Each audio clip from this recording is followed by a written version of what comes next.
สบายดีวันนี้เขามาวัดพรแก้วบ้านดอนปล่อยเด้อตีคล้อง สิคล้องอยู่ปากไหน พักไม่ถึงเขา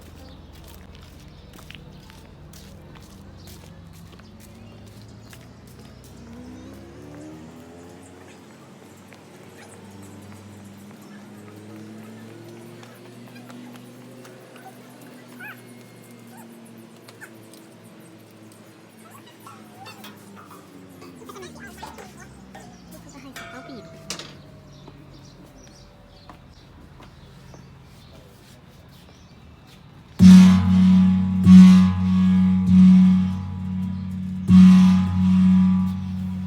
ตะลุมต่อ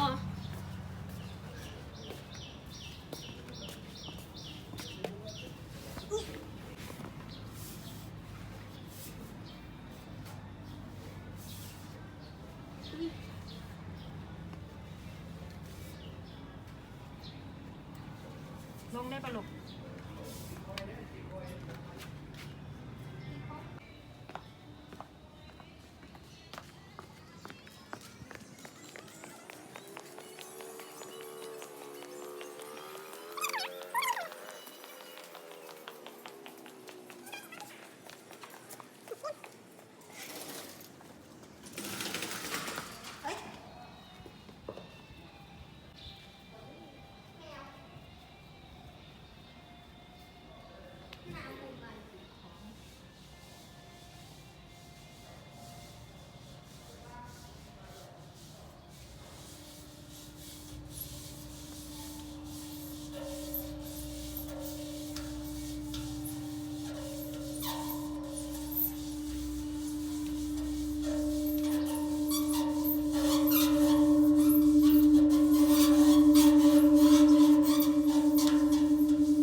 ตัวมามาตี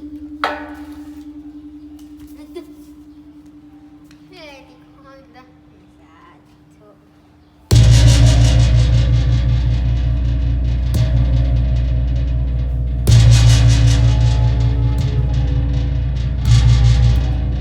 วันนี้เด้ เอาลูกก็ปกติแห้ง